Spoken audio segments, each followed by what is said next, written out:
Muito bem, nós estamos de volta com mais um podcast Conexão Goiás para falar sobre política, o tema mais importante que tem aqui, Diana. Primeiramente, seja bem-vinda. Muito obrigada, Rafael. É uma satisfação estar aqui com você, querido telespectador, querida telespectadora e também querido internauta, querida internauta. A gente, mais uma vez, vai falar sobre assuntos muito importantes, mas dessa vez com uma pegada um pouquinho diferente com o nosso eleito deputado federal, deputado estadual, com o nosso entrevistado aqui, um cara muito polêmico. De direita, e que é muito querido também nas redes sociais, faz muito sucesso. E a gente quer perguntar para ele um pouquinho a respeito dessa caminhada, quem ele é, do que se alimenta, onde vive. E, claro, falar desses assuntos não só pertinentes ao nosso estado, mas também do nosso país, Rafa. Exatamente. Fred Rodrigues, seja bem-vindo aqui ao Conexão Goiás. Muito obrigado, Rafael. Muito obrigado, Diana. Um grande prazer estar aqui com vocês. De verdade, aqui no Conexão Goiás. Qual que é a minha câmera? Estou confuso. É aqui? Essa aqui? Fica à vontade. E as duas. Você está em casa. Já eu me adequo aqui. Mas então, pessoal, um grande prazer estar aqui com vocês. De verdade, a gente entrando nesse momento completamente turbulento, né? Que já são 5 dias restantes aqui para o final dessa eleição, que com certeza é uma eleição extremamente polarizada, mas eu acho que é polarizada num bom sentido. A gente vai expandir mais durante o programa. Então, gostaria de começar agradecendo o convite do Rafael, da Diana, a presença da nossa equipe técnica que está fazendo tudo acontecer e a sua presença que está nos acompanhando. Vamos embora, pessoal. A gente nem falou a câmera dele também, né? Mas é pegadinha. É pegadinha do malandro, mas Mas você fica tranquilo que aqui você está em casa, que a gente quer você muito bem à vontade para poder falar sobre o que você quiser. Até porque nós queremos saber coisas. Ok. Ô, Fred, primeiramente, antes da gente começar esse bate-papo, gostaria que você se apresentasse para quem nos acompanha. Quem que é o Fred Rodrigues? De onde surgiu? Conta um pouquinho pra gente da sua história. Vamos lá. Meu nome, como vocês já disseram, Fred Rodrigues, tenho 37 anos, sou natural de Goiânia, nascido e criado, gosto nem de viajar muito, né? Aliás, um parabéns atrasado para a nossa cidade, que ontem comemorou 89 anos, né? E é isso. Eu sempre tive um pouco esse pezinho ali na polêmica, mas na conversação, sempre gostei muito de debate, né? Inclusive na escola, já no ensino médio, eu já participava bastante dessas discussões, que ali era 2002, 2001, não tinha muito, né, no aspecto político, mas já começava a se delinear ali. Sempre gostei muito disso, ando de skate, pra quem não sabe, tem gente que fala, olha só, direita radical, pessoal, tamo aí, né, representando extremista, hein? Extremamente radical, ando de skate até o Eduardo Bolsonaro também anda, viu? Olha aí. Inclusive um abraço pra ele. Aí, Eduardo, venha pra cá, por favor. Galera da direita radical, vai representar a direita radical aqui também. E é isso, e fui me interessando por política a partir da faculdade. Em 2002 ali, uma confissão pra fazer, né? Meu primeiro voto, votei no PT. Eu pergunto se você já foi petista. Nunca fui petista, mas eu votei no PT. A gente estava saindo ali de 8 anos, né? Do governo do PSDB, e aquele tempo o PT, na verdade, era um bastião anticorrupção do país, né? Era o paladino da justiça, abria CPI a todo momento para investigar vários pedidos de impeachment. Né, dizia que era anticorrupção, a gente não conhecia o PT em 2002 como a gente conhecia hoje. E eu dei esse voto de confiança, votei no PT e desde então eu tentando recuperar minha alma por causa disso. Ô Fred, você fala que aquela época não conhecia o PT e veio de uma época que o PT fazia uma forte oposição ao PSDB, que até então era direita, hoje a gente não sabe mais o que é o PSDB, na verdade. Né? Não dá nem pra falar que é centro, nem esquerda, nem direita, a gente não sabe o que é. E agora, de repente, chega o Jair Bolsonaro, que vem do baixo clero ali do Congresso, sempre fazendo uma oposição forte, também votou no PT há uma época, né, tentando ver uma mudança. O PT, no primeiro ano do governo Lula, se descobriu o mensalão. E aí, mesmo assim, ele foi reeleito presidente, logo depois veio todos esses escândalos, a Lava Jato, enfim. Não há uma preocupação que o governo Bolsonaro também, que é recém-chegado, que vem com esse discurso forte de anticorrupção, no fim do seu mandato também se torne um PT? Não, na verdade, no primeiro ano descobriu o escândalo dos Correios, né? E depois a sequência de delações, 2004, 2005, a gente descobriu o mensalão. O auge do mensalão mesmo foi 2005, ali já no segundo, terceiro ano do governo petista. Mas quanto à sua pergunta, sim, eu acho que contra a corrupção nós temos que ser eternamente vigilantes. Eu acho que, na verdade, o governo Bolsonaro, o presidente Bolsonaro em si, entende muito bem isso. Quando ele fala que não há corrupção, é a corrupção institucionalizada, como o PT fez, né? Onde todo o aparato estatal era colocado a serviço de uma corrupção e que muita gente confunde, não era como uma corrupção para beneficiar o Lula, para beneficiar os dirigentes, ainda que eles tenham sido beneficiados, mas era uma corrupção para instituir um projeto de poder, não só nacional, mas internacional. Tanto que hoje em dia, muitos falavam naquela época, pelo menos nos círculos da direita, de debates, do Foro de São Paulo. E todo mundo tratava o Foro de São Paulo como uma teoria conspiratória, conspiração. E hoje em dia o Estadão já faz editoriais criticando o Foro de São Paulo. Então, que bom, nossa imprensa demorou só 22 anos aí para acordar, mas conseguiu acordar e hoje em dia eles enxergam o perigo dessa corrupção institucionalizada. Fred, casando um pouco o conhecimento da tua vida pessoal com essa escolha que você se sedimentou agora, né, realmente de direita, se posicionando dessa forma, inclusive com a escolha do partido. Alguém da tua família veio dessa base aí, ou de direita e ou política? Não, na verdade não. Minha mãe, minha falecida mãezinha, perdi ela há 2 semanas. Muito triste. Meus sentimentos. Obrigado, pessoal. É muito influente na minha vida, mas assim, como uma referência moral e de trabalho, né? Muito trabalhador e uma referência moral assim, que me deu todos os valores morais e objetivos que eu precisava ter na vida. Mas de política ela sempre foi, mas assim, não tinha um conhecimento, né? Professora, não? Não, minha mãe tinha até terminou a 4ª série só. Olha só! Ela foi criada na roça, ela me teve bem mais velha, me teve com 43 anos, né? Olha só! E você veio de qual região aqui de Goiânia? Não, eu nasci no Novo Horizonte e hoje eu moro no Jardim América. Entendi. Nasci no Novo Horizonte, minha família de Minas, de Patrocínio, mudaram para Goiânia, eu fui o primeiro da minha família a nascer em Goiânia, né? Meu pai tem um curso técnico em contabilidade e minhas irmãs, que eu posso dizer que são mais politizadas, assim, que foram jornalistas, formadas em jornalismo pela UFG na década de 80. Petistas? Nenhuma. E é incrível, porque eu pergunto para elas, né? Hoje em dia, e eu debato muito com pessoas que vêm da UFG, e eu vejo que ali realmente há uma formação de esquerda que eles nem se preocupam mais em esconder. E eu pergunto para elas, na sua época era assim também? Elas falam, olha, tinha, mas não a ponto de coagir o estudante a não adotar um posicionamento de direita. Hoje em dia tem uma certa coação ali, que a gente inclusive tem registrado em vídeo alguns debates. Então, a influência política que eu tive foi muito dos valores, que, querendo ou não, acho que minha mãe já tinha valores conservadores, sem sequer entender o que era conservadorismo, meu pai também.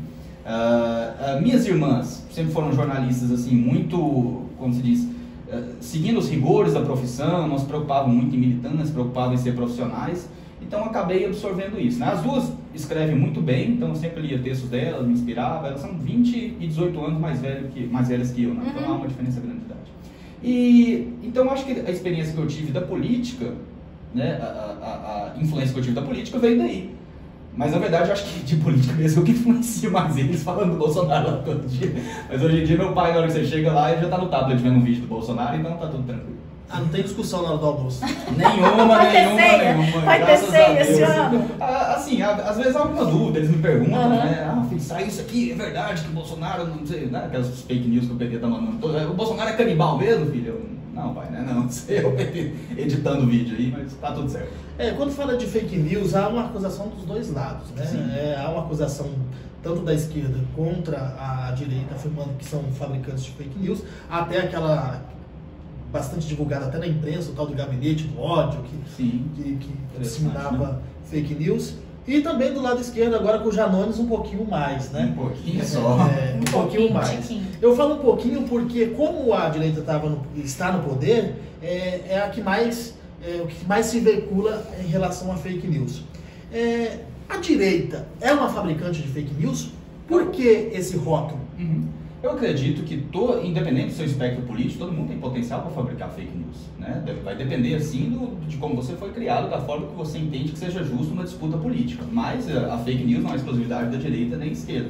O que eu sempre reclamo é a diferença de tratamento. Há, hoje em dia, um sistema de um peso e duas medidas no judiciário brasileiro, para quando é identificada essa fake news. A gente vê que, quando vem do lado da direita, e realmente existem exageros, mas são punidos imediatamente, são punidos com muito rigor. O ministro do TSE, Luiz Felipe Salomão, desmonetizou comunicadores e jornais, ou seja, eles não podem receber pelo seu trabalho há mais de um ano. Desmonetizou, numa canetada, não teve processo, não teve vistas do Ministério Público, não teve nada, ele deu uma canetada e falou, você não recebe pelo seu trabalho, porque eu acho que você está cometendo fake news contra o sistema eleitoral. E a gente está vendo Janones aí há muito tempo, inclusive foi gravado recentemente, dando instruções para outros militantes para falarem, olha, o Roberto Jefferson é coordenador da campanha do Bolsonaro. A gente não vai falar que ele está contra o STF, vai falar que ele está contra a Polícia Federal, que ele atirou em... Então, assim, eles têm um esquema. E pra gente lembrar, Rafael, dessa história do gabinete do ódio que você lembrou muito bem, vocês são novos, vocês não devem lembrar, mas tinha a MAV do PT, militância de ambiente virtual. Em 2009, 2010, eles criaram literalmente um gabinete do ódio formalizado, provavelmente pago com dinheiro público, não sei se foi, mas nunca chegou a ser investigado isso a fundo. Na época, tinha suspeita de que eram pagos com dinheiro público. O que era a militância de ambiente virtual? Nada mais do que o gabinete do ódio que hoje em dia eles acusam a direita de fazer. E só para... Pode falar. Não, por favor, finaliza. Porque nesse mesmo âmbito aqui das MAV, a gente tem que lembrar que em 2018, quem recebeu uma multa por espalhar informações contra o adversário foi o Haddad. Foi a campanha do Haddad que recebeu uma multa por disparo em massa de informações falsas contra o Jair Bolsonaro. A única acusação que eles tinham, de qual foi todo esse gabinete do ódio, né, essa orquestração de abuso de poder econômico a favor do Bolsonaro, seriam supostos contratos que a Folha de São Paulo teve acesso, que comprovariam que empresários contrataram disparos em massa contra o Haddad. Só tem um problema, a gente está chegando em 5 anos dessa denúncia, a Folha de São Paulo não apresentou esses contratos. Cadê os contratos? Né? Então, realmente, o que a gente tem do lado da direita é pouca evidência e muita punição, e do lado da esquerda bastante evidência e punição nenhuma. Você veio de escola pública, estudou em faculdade particular, como é que foi? Eu estudei no Colégio Objetivo, primeiro na Escola Batista, ali perto do Moreira, acho que era distinta, e depois fui para o Colégio Objetivo, que foi assim, aquele colégio clássico dos anos 90, nada de politicamente correto, o bullying forte mesmo. Eu era muito baixinho. Eu até... Pode continuar. Foi um colégio muito bom. Eu sou muito grato pelo que eu passei, que eu acho que me forjou assim, no sentido de me criar, né? Me formou do jeito que eu sou. Eu era muito baixinho mesmo, até os 14 anos assim, eu parecia ter 11. Então o que eu tinha pra fazer era retrucar com as palavras, né? Eu não tinha como brigar com o cara. E veio de faculdade federal ou... Não, passei em vestibular para Direito para Anhanguera e depois transferi para Católica. E lá eu me formei, só tenho que pegar meu diploma, esqueci de pegar meu diploma, mas eu sou formado em Direito, teoricamente. Bacharel, sabe por que eu pergunto isso? Porque é o seguinte, então você acompanhou bem, a despeito com 18 anos aí, né, mas a gente entra no Google e descobre as coisas.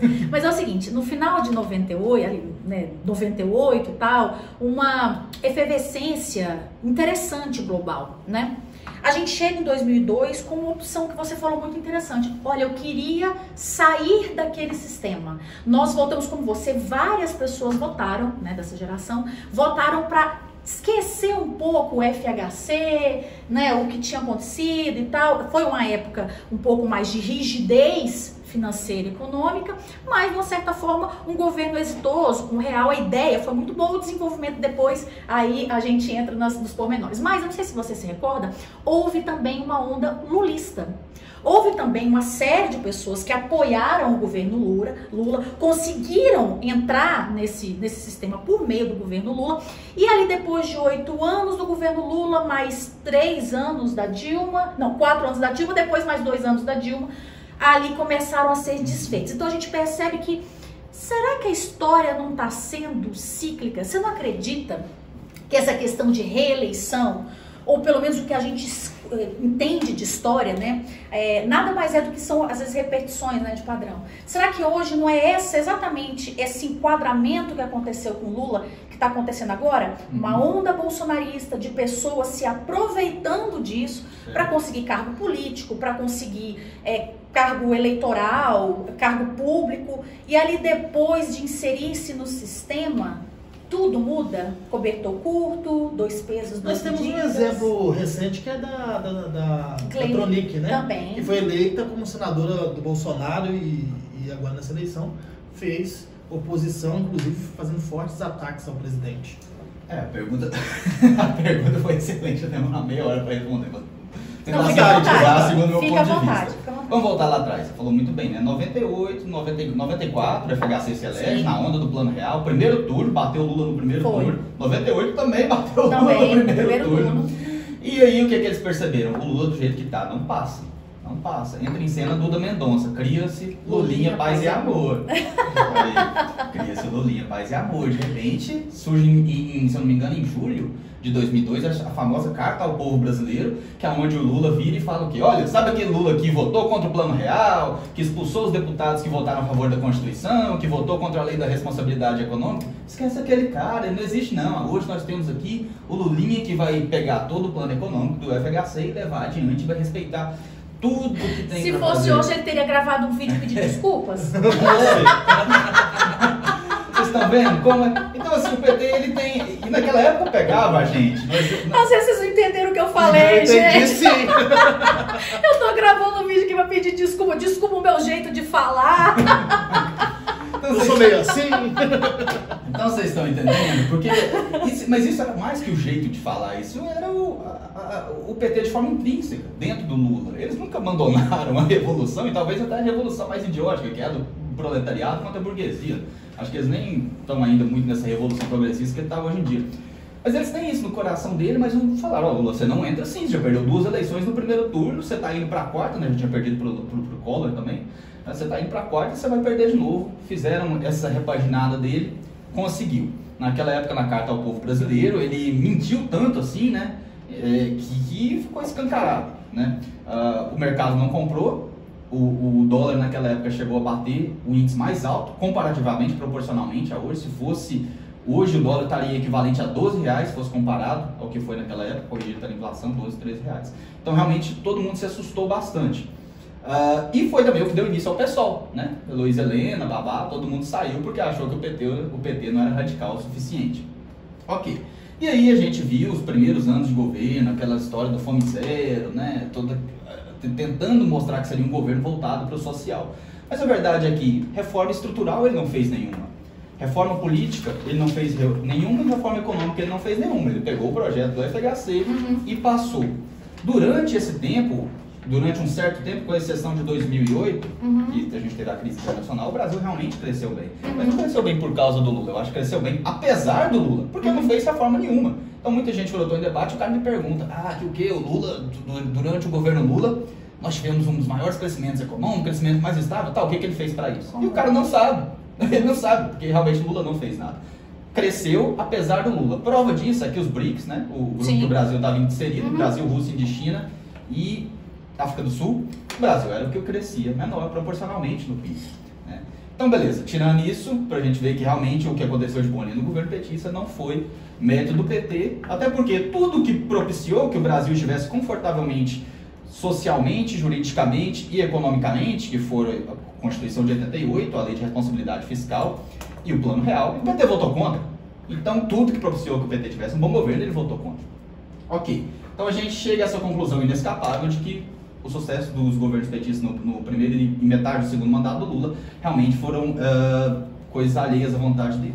E aí eu acho que nessa época já, com a inserção da internet, com as redes sociais e a sessão de comentários, muitas pessoas já viam, né, os acontecimentos grotescos do PT, como a gente bem disse aqui, o mensalão em 2005, onde o PSDB sequer teve coragem de pedir o impeachment do Lula durante o mensalão, o maior escândalo de corrupção e talvez o maior ataque à democracia da história brasileira, onde efetivamente o Congresso foi comprado, o Congresso foi tirado da equação da tripartição de poderes. Comprado, porque o mensalão já...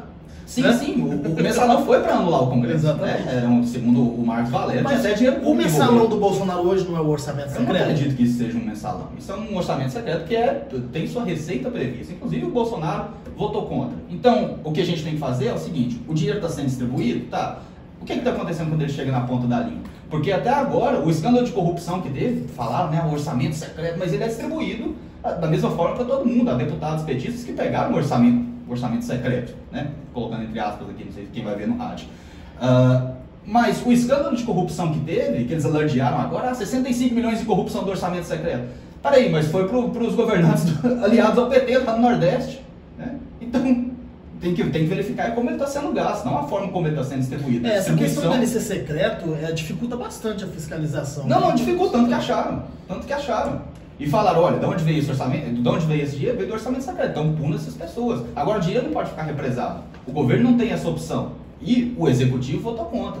Agora, se a gente está achando ruim isso aí, é papel do Congresso, cobrar do Congresso, principalmente fiscalizar na hora que ele está sendo distribuído. Tá? Isso de que ele é impossível de fiscalizar, isso é um mito. A fiscalização acontece. Eu quero fazer assim, na verdade, uma comparação, e eu quero que você depois faça alguns comentários em relação a isso. Agora a gente vai, como eu falei, que vai começar um pouco de perguntas pessoais para o Fred, e também essa questão da escolha dele partidária, né? Não só partidária, mas também ideológica, que eu acho que é mais interessante. Muitas pessoas discutem o que é ser de direita, o que é ser de esquerda, e nem sabem o que efetivamente significa isso, ou o que é ser liberal, conservador, etc. Bom, mas antes dessa pergunta eu quero fazer uma analogia aqui, na verdade uma comparação, e eu queria que você fizesse alguns comentários. A gente fala aqui que o PSOL foi criada por meio dessa insatisfação de alguns petistas com a nova configuração que estava sendo realizada ali do PT.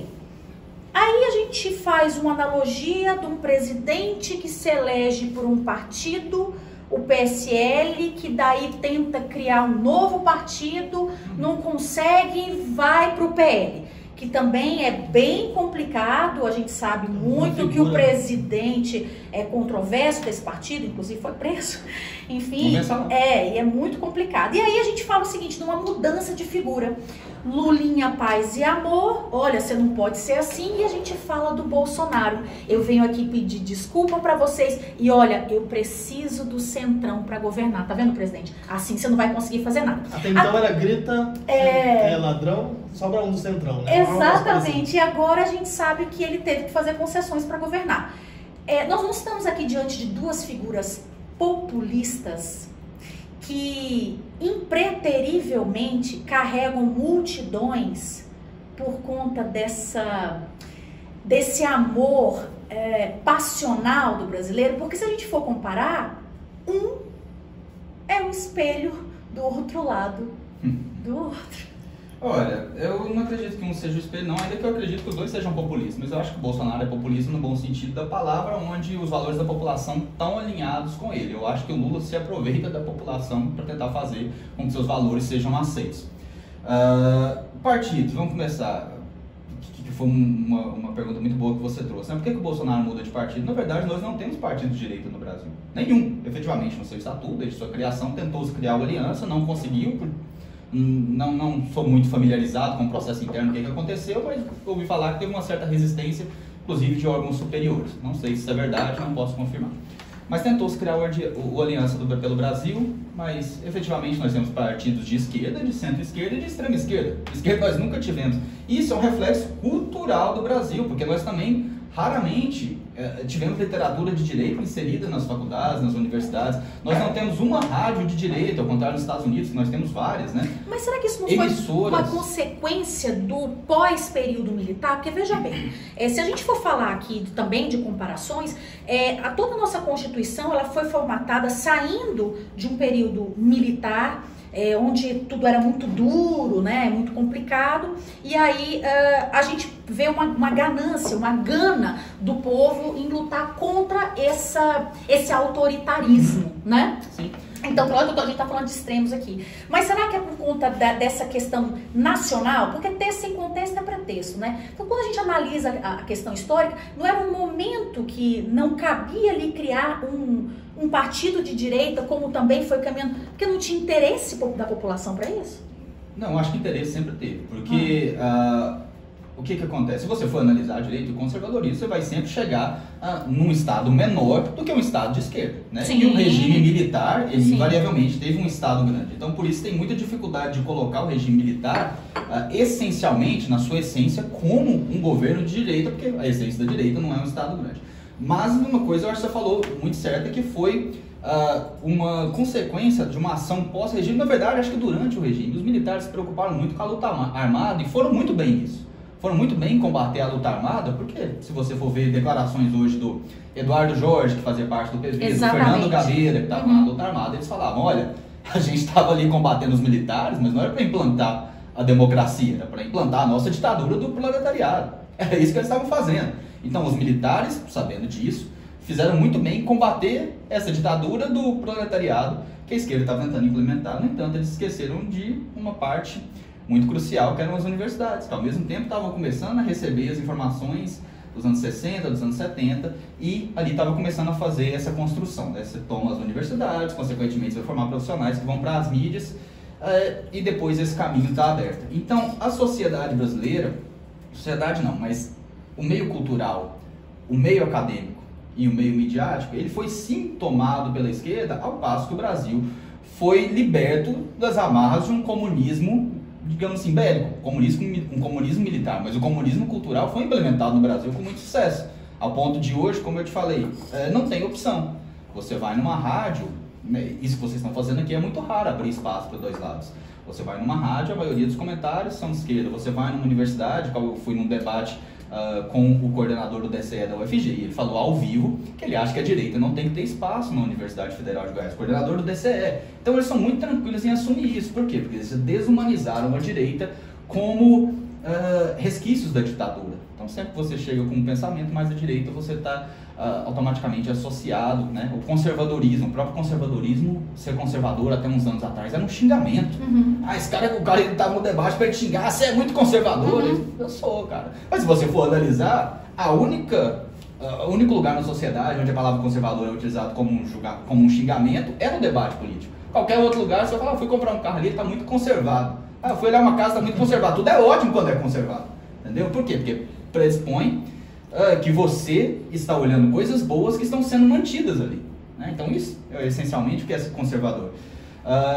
Então eu acho que isso refletiu muito bem numa dominação cultural, midiática e acadêmica que impediu até mesmo a criação de partidos de direita no Brasil ou a entrada de autores de direita de fora, né? E a gente não tem grandes autores de direita aqui, nós não temos uma rádio de direita, nós não temos uma emissora de direita, então o debate aqui está completamente monopolizado pela esquerda.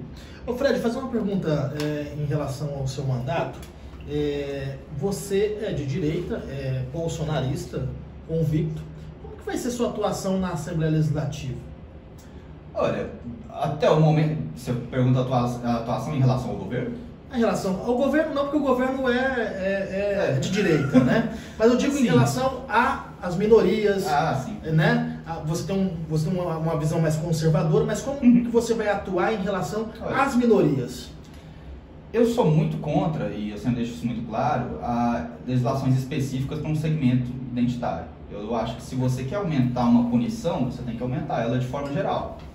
Eu não acredito que você tenha uma agressão, por exemplo, um homossexual sofre uma agressão. Aí aqui eu não estou colocando o espectro direita ou esquerda. Um homossexual sofre uma agressão, seja feita por alguém de esquerda, seja feita por alguém de direita. O que você tem que olhar é a gravidade daquela agressão. Você não tem que olhar a orientação sexual da pessoa na hora de determinar a pena. E se você for olhar do aspecto lógico, isso faz total sentido. Mas você não acredita que há crimes específicos? Por exemplo, o cara ser agredido por ser gay, ou por ter uma opção política diferente da sua, como ocorreu agora esses poucos dias aqui em Goiânia? Eu acho que talvez você possa criar uma tipificação que no Brasil não existe, né? Que é a intolerância política, que não existe, né? Mas não cabe intolerância religiosa? Sim, não, mas essas tipificações elas já estão... o que eu estou querendo dizer aqui? Se uma pessoa é morta, se um cara vai roubar seu relógio e te mata, e você morreu, você acha que a pena tem que ser maior para esse cara ou menor do que um cara que matou um homossexual? Mas aí a Diana já sabe mais sobre leis, entende mais por ser advogado. Mas aí a Assembleia não legisla sobre isso não. Não, mas eu quero saber sua visão sobre isso, entendeu? Como parlamentar. Até porque você vai representar no mandato, né? Você vai representar a população de Goiás e não quem votou em você, mas toda a população. Por exemplo, há vários segmentos. Se eu sou gay e sou assaltado, sou morto num assalto porque eu reagi, é um caso. Ninguém vai colocar ali um crime de homofobia, de racismo em si. Agora, se eu sou morto por ser gay, pela minha opção sexual, você não acredita que tem que ter uma punição maior por isso? Você foi morto do mesmo jeito. Aquela pessoa saiu de casa disposta a te matar. Ela saiu de casa disposta a te matar, seja pelo que você tinha, seja pela sua orientação sexual. E, detalhe, eu defendo que a punição seja extremamente grave nos dois casos. Eu defendo que a punição seja extremamente grave. Eu não defendo que ela tenha que ser mais leve para nenhum dos lados. Entendeu? Eu realmente não, nem como forma de desincentivar, não acho que isso porque desincentiva. Assim, se essa fosse realmente a mens leg, ou seja, a ideia dessa tratar os iguais de maneira igual e os diferentes na medida da sua diferença, não existiria, por exemplo, o crime de racismo, né? Então, o que eu entendi, o que ele está querendo dizer é o seguinte, veja, existe sim uma segregação. A gente sabe disso. Por quê? Eu estou falando aqui de um contexto histórico. Independente de você ser criacionista, já falei isso antes, você ser criacionista ou evolucionista, tá? Se você acredita que nós viemos de uma segmentação primata ou se Deus nos criou por barro e lama. Independente disso, as coisas podem coexistir. O fato é que aqui estamos e evoluímos assim. Então, para eu entender onde eu estou, eu tenho que saber de onde eu vim, tá? E de onde que eu vim? Eu vim de uma segmentação em que sempre nós brigamos, nos unimos, superamos e nos adaptamos para chegar até aqui. E como eu faço isso? Partindo do princípio que nós precisamos cooperar para sobreviver, eu tenho que defender aqueles que são mais, digamos, desprestigiados, ou socialmente, ou fisicamente, mulheres, crianças, idosos. E dali eu vou evoluindo, eu vou subjugando os outros, escravidão, né? Aí de repente vem um crime de racismo, porque eu tenho que colocar o negro numa posição de prestígio porque ele é menor. Cooperação. Nenhuma sociedade se desenvolve, a gente não se desenvolve sem a cooperação, porque daí não tem adaptação nem superação. E a questão que eu entendi dele é o seguinte, vem cá, hoje nós estamos num momento emblemático em que a sociedade pede uma movimentação legislativa, a despeito realmente da Assembleia Legislativa não falar sobre isso, agora a gente está falando mais de ideologia política, não há uma necessidade de, por conta de cooperação, de coexistência social, a gente olhar para hoje esse segmento que é desprestigiado? Olha, a gente tem que ver onde ele é desprestigiado, porque se você for ver a média dos LGBTs, eles têm os melhores empregos nas redações de jornais, muitos apresentadores aqui de Goiás são LGBTs. Mas em qual dado, assim? Baseado em que dado você fala isso? São pessoas que abertamente falam que são homossexuais? Sim, são abertamente. Assim, na mídia, com certeza, não há, ainda mais hoje em dia, não há. Mas mesmo que tivesse, o que eu estou tentando dizer aqui é o seguinte, trata-se de uma vida humana que tem que ser igualmente protegida em todos os seus aspectos. Para ela ser igualmente protegida, eu acredito que a punição ao se retirar uma vida humana tem que ser a mesma, assim, desde que, obviamente, haja o dolo. Né? Se tem o dolo, a intenção de tirar aquela vida, a punição tem que ser a mesma. Eu não acredito que, independente do motivo, o ladrão chegar, eu roubei e matei aquele cara para roubar o relógio. Matei aquele cara porque eu não gosto dele porque ele é homossexual. Matei esse cara porque ele é negro. Matei esse cara porque ele é branco. Ou ela é criança. Ou uma criança, da mesma forma. Ou é mulher. A mesma forma. Criança ou é mulher, idoso. Ele tirou uma vida. A vida tem que ser igualmente protegida. Sabe? Eu não vejo sentido em você tipificar ou qualificar para aumentar a pena, até porque eu tenho dúvidas de como isso reduziria os crimes nesse sentido. Então, a gente pode ver, só para ficar nessa questão do LGBT, o governo Bolsonaro implementou políticas de segurança pública gerais, né? Não especificou em nenhum grupo. Inclusive facilitou o acesso às armas, que a esquerda sempre dizia que traria um aumento da violência no Brasil. Mas, no primeiro ano do governo Bolsonaro, segundo o próprio GGB, né, que é o Grupo Gay da Bahia, que faz essa contagem, no primeiro ano caiu em 26% o número de LGBTs mortos. No segundo ano caiu 24%. Em 2 anos, então, o governo Bolsonaro, sem nenhuma política específica, reduziu em 50% o número de LGBTs mortos. Mas se você for olhar, o governo Lula, petista, progressista, cheio de ações identitárias, com milhões de reais indo para programas específicos, entre 2007 e 2012, segundo o próprio Grupo Gay da Bahia, também o GGB, multiplicou em 3 vezes o número de LGBTs mortos. Então, eu não vejo a eficiência disso. Pode ser talvez para o nosso ego falar, um legislador falar, eu estou atuando, eu estou protegendo o LGBT. Mas, meu irmão, você não fez nada para reduzir o crime. E os dados mostram isso. Se um dia alguém me mostrar, olha, a gente punir esse crime aqui, e olha a lógica disso, a gente punir quem mata esse tipo de grupo aqui com uma pena maior, fez reduzir o homicídio contra esse tipo de grupo. Ah, é? Bom, então por que a gente não aumenta a punição para esse outro grupo também, para a gente reduzir esse crime? Pois é. Por que a gente não reúne? Aí você vai chegar inevitavelmente na conclusão lógica de por que a gente não aumenta a pena para todos os grupos para reduzir o homicídio contra todos os grupos? Ou tem uns que podem morrer mais que os outros?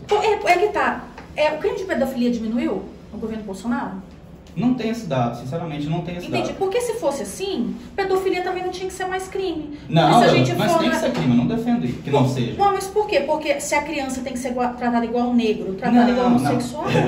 A gente sabe que você molestar uma criança, você atuar sexualmente contra uma criança que não tem a mínima condição, mínimo discernimento, até a idade de consentimento no Brasil hoje em dia é 14 anos, né? Então qualquer coisa de 13 para baixo qualifica-se como estupro.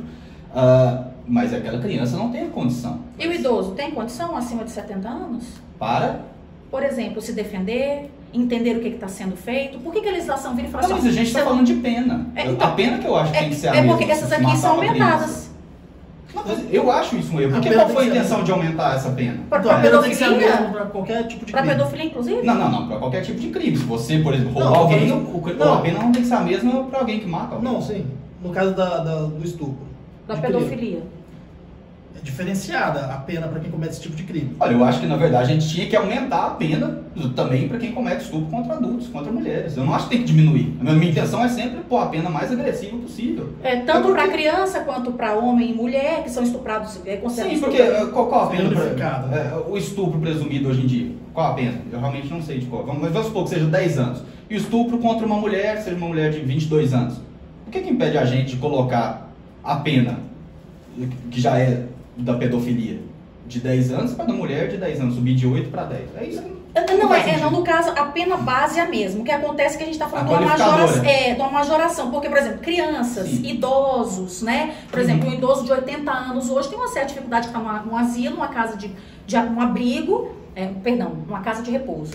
E ali sofre uma moléstia, né? Tanto sexual quanto psíquica. Ele é protegido também porque ele não consegue ali meio que se defender. E aí o legislador vem e fala assim, olha, vamos defender a criança, vamos defender o idoso, porque ele, nesse contexto ele não tem voz. Vamos defender o negro porque ele é uma minoria, ele não consegue se equiparar à grande maioria. E hoje, esse também eu só quero fazer essa pergunta para eu entender também. E para deixar claro para você, aí voltou no Fred, para você saber e para você se sentir representado também. Né? Porque, olha, a direita tem que ter voz, sim. Todos têm que ter voz. Como o negro, como a criança, como o idoso, como o homossexual, claro. É igual ele mesmo estava falando aqui. Como é que tratar o igual de maneira igual, desigual de maneira desigual? Como é que eu não vou dar abertura para ele? Ele é uma minoria aqui, não é verdade? Então, veja. A minha ideia, o que eu estou pensando é o seguinte, veja, se essa ideia de proteger o menor por causa de um clamor social, de um racismo, de uma criança, um idoso, é tão interessante, a gente consegue entender, por que eu não consigo fazer essa mesma adaptação para um homossexual? Porque você está utilizando critérios objetivos quando você trata de um menor. Um menor, uma criança, é objetivamente mais fraca que um adulto. Um idoso, ele é mais fraco, né? Dependendo da idade, ele vai ser mais fraco que um adulto saudável em condição menor.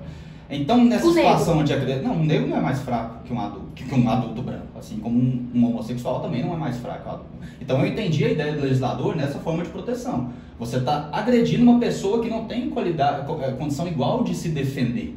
Né? Agora, isso já não acontece, por exemplo, contra um LGBT, contra um negro. Aí você vai já para o campo da política subjetiva, onde você vai ter que identificar classes identitárias e utilizar da política e da sua percepção de que aquela classe ali é vitimizada, que pode não ser a mesma percepção do legislador. Sim. E nem mesmo a percepção da própria classe. Sim. Sim. A gente voltando ao assunto da Assembleia Legislativa, você tem um projeto que você quer implementar, que você vai lutar por isso durante o seu mandato? Curioso, porque o pessoal me perguntava, Fred, quais são os seus projetos? Meu amigo, não tem projeto nenhum. Eu vou me guiar lá, e até assustador falar isso. Eu vou me guiar lá por valor. O que acontece? Projeto, né? O Jean não conhece muito bem. Você é eleitoralista, né, Jean? Ela conhece muito bem. Você passar uma lei é um parto, meu amigo. É um parto. E dependendo da lei, se não me engano, acho que foi Rondônia, uma prefeitura de Rondônia, passou falando que proibiria o ensino da ideologia de gênero na escola. No dia o STF derrubou. É um parto para você passar uma lei, você tem que ser o melhor projeto, você conversa com todo mundo, um ano, faz negociações, às vezes você tem que votar num projeto do cara que você não quer votar, só para ele poder votar no seu, e aí para chegar um cara no STF lá e dar uma canetada.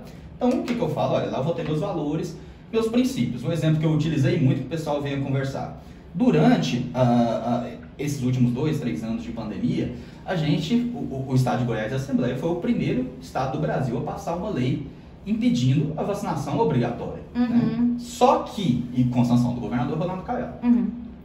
Só que, a partir do momento que as vacinas começaram a rolar, começaram a ser aplicadas, de repente haviam funcionários públicos sendo perseguidos, sendo demitidos porque não se vacinaram.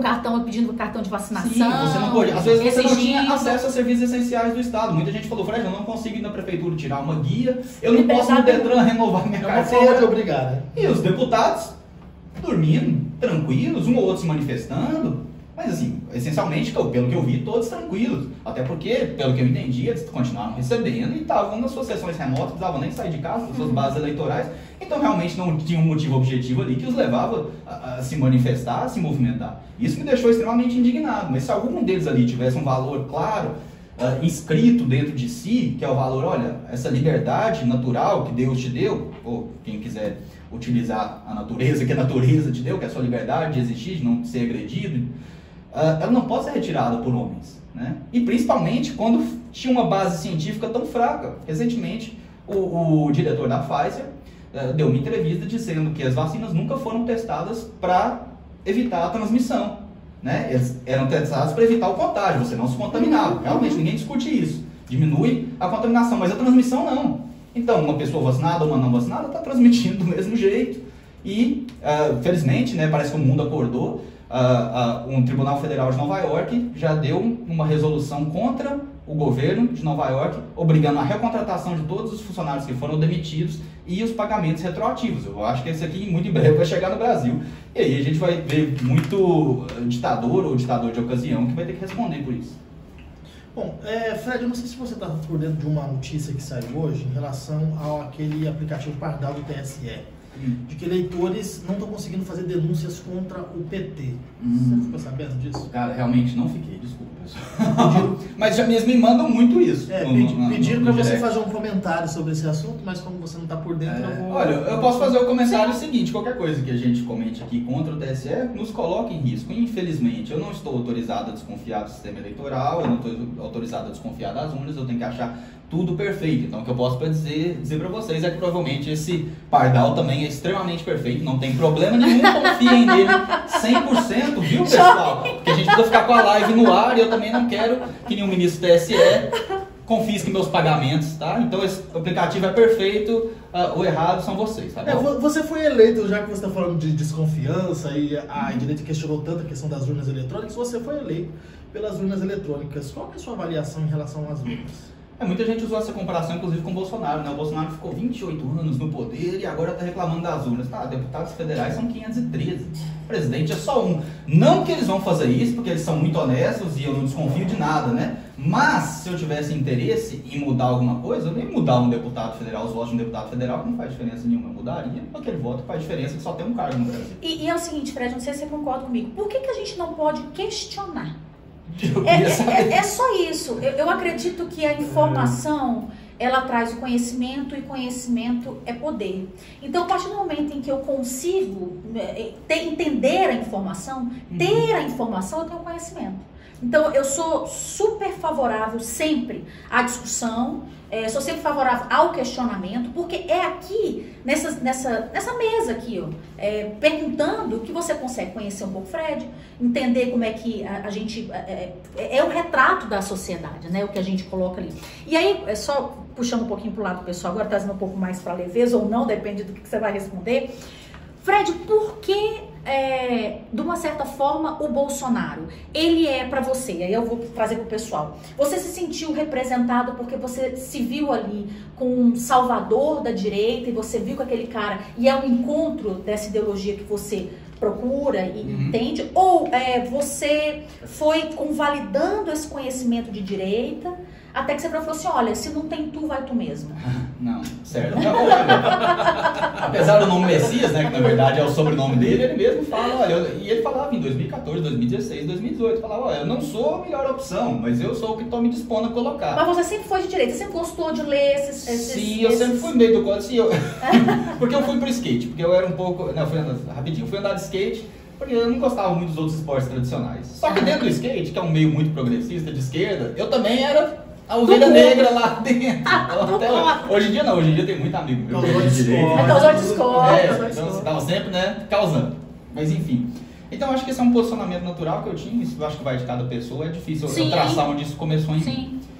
Mas voltando ao assunto do Bolsonaro, ele mesmo nunca disse que era o Messias, que era o escolhido, que era nada. Isso eu entendo que alguma parcela dos seguidores dele realmente o veem como isso, o veem como um ícone, como um ídolo. Não acho que isso seja saudável. Eu acho que até certo ponto é bom, porque cria uma militância que a direita não tem, que é uma militância aguerrida, que a esquerda tem bastante, de sobra até, a direita não tem, cria essa militância aguerrida para a direita.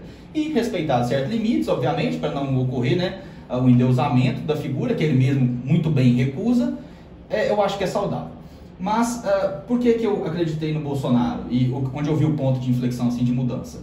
A gente teve em 94 o FHC contra Lula, 98 o FHC contra Exato. Lula, 2002 Lula contra Serra, 2006 Alckmin contra Lula, 2010 Aécio contra Dilma, né?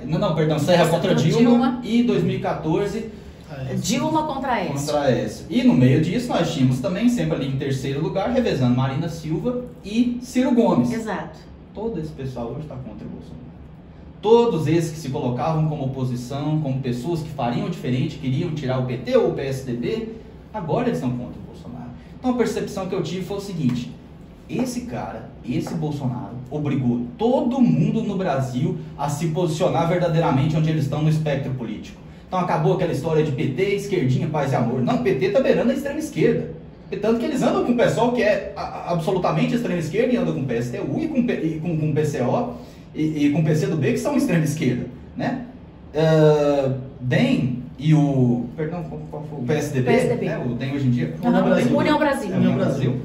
Também estão ali entre centro e esquerda, eles sempre foram centro-esquerda. Então a gente realmente não tinha parte de direita. DEM e PSL, pessoal, que fundiu e virou União Brasil. É verdade, né? Então o PSL também, que também foi um partido de conveniência que o presidente precisou adotar. Então ele se tornou um partido mais à direita, não por causa dos seus valores principiológicos, mas por causa dos deputados que foram para lá, que foram eleitos através de lá, e muitos caroneiros a gente viu. Então quando eu vi isso, e eu tinha uma percepção que o professor Olavo de Carvalho falava muito, ele falava, olha, a sociedade brasileira, em toda pesquisa, quando se apresenta os valores para ela, né, vamos ficar aqui só nos mais polêmicos, mais notórios. Olha, a sociedade brasileira, na sua maioria, ela é contra o aborto. A sociedade brasileira, em sua maioria, ela quer empreender, que é um Estado que liberta ela das amarras dos impostos. A sociedade brasileira, em sua maioria, quer exercer o direito à legítima defesa eficaz. Então, quando você apresentar, a sociedade brasileira, em sua maioria, é contra a legalização das drogas, que são todas bandeiras progressistas. Então, quando você colocava isso na sociedade brasileira e via que 80% respondia sim, e o professor Olavo de Carvalho falava, olha, mas cadê o candidato que representa isso? Porque nenhum representa isso. Às vezes eles representavam faltando uma semana para a eleição, mas assim que eram eleitos mudavam. E aí, de repente, apareceu o Bolsonaro. E assim que apareceu o Bolsonaro, conversando, dialogando e falando, e como eu falei no começo, que eu achava ele populista no bom sentido. Por que populista no bom sentido? Porque todo mundo que viu o Bolsonaro falando e votou nele, em um momento ou outro, pensou assim, cara, esse bicho tá falando o que eu gostaria de falar. Um momento ou outro, não todas as frases, obviamente, ele fala muita besteira. Ele é o primeiro a admitir. É verdade, ele esse cara tá falando. Sim, ele tem seguidores e que se sentem representados. Eu já sentei com jornalistas de esquerda que falam o seguinte, cara, eu não gosto do Bolsonaro, acho ele tosco, mas eu gosto da forma como ele está obrigando a imprensa a mostrar que ela é verdadeiramente esquerda. Né? Então, assim, escolher um lado. Então, só o fato dele ter obrigado todo mundo a se posicionar no espectro político, e hoje em dia a gente tem uma visão muito mais clara do que é a política no Brasil, esse pode ser o maior legado dele. Pois é, porque isso que eu acho interessante, se a gente também analisa o passado, é que nos 8 anos do governo Lula, em nenhum momento houve o reconhecimento do aborto, nenhum momento houve a legalização das drogas, em nenhum momento foi fechada a igreja. E é isso que eu fico pensando. Será que às vezes fazer um discurso para agradar é muito mais favorável do que efetivamente a execução dessa política pública? Porque isso aqui eu tô vendo fatos, o pessoal também não tem um político de estimação, pelo contrário, né? O pessoal fica me chamando de um monte de coisa na internet. A gente tem que fazer o contraponto, mas do pessoal a gente tem que fazer, esquerda, entendeu? Né? O que eu quero dizer é o seguinte, veja, as pessoas esses dias estão falando assim, olha, acho que o Lula vai fechar a igreja e tal, mas em 8 anos de governo ele não fechou. Mas em 8 anos de governo não se passou um aborto. Um pouquinho da Dilma. Então, assim, nada disso aconteceu. Aonde que eu me firmo? Só numa palavra, num discurso, e aonde efetivamente eu não faço aquilo na execução das políticas públicas, entende? Ok. Olha a percepção que eu tenho do governo Lula. Como eu disse, como o presidente Bolsonaro obrigou todo mundo a se posicionar no espectro político, eu acho que o PT, de certa forma, não estava esperando esse tipo de adversário por agora. Como o próprio Gilmar Mendes disse, eles tinham roubado, né, corrompido o suficiente para manter suas eleições até 2022 e criaram um fundão eleitoral. O fundão eleitoral a gente tem que lembrar que é a criação do PT, viu? É verdade. Eles criaram um fundão eleitoral justamente porque eles pensavam que seriam sempre o maior partido da Câmara e obviamente sempre teriam a maior bolada. Não esperavam os escândalos de corrupção aparecerem, não esperavam as redes sociais que possibilitaram a reversão do que eles demoraram 40 anos para fazer na mídia e no meio acadêmico. As redes sociais não reverteram, mas colocou em posição de igualdade em 5 anos. Mas vamos lá, ações que o governo Lula tomou concretamente. Desarmamento civil. Eles criaram o Estatuto de Desarmamento, apesar de ele ter sido embrionado no FHC, ele foi sancionado no governo Lula, desrespeitando um referendo com a maior votação histórica no Brasil. A maior votação histórica do Brasil é o desarmamento. Proporcionalmente falando, sim. Não, na verdade, geral também. São 60, se eu não me engano, foram 63 milhões de votos. Foram muitos votos. Vamos até olhar pra gente não falar besteira, mas se eu não me engano, pelo menos até aquele momento, foi a maior votação no Brasil. Nenhum presidente recebeu o número de votos que a opção não, no sentido de o comércio de armas e munição não deve ser proibido no Brasil, ou seja, a população brasileira votou pela manutenção do comércio de armas e munição.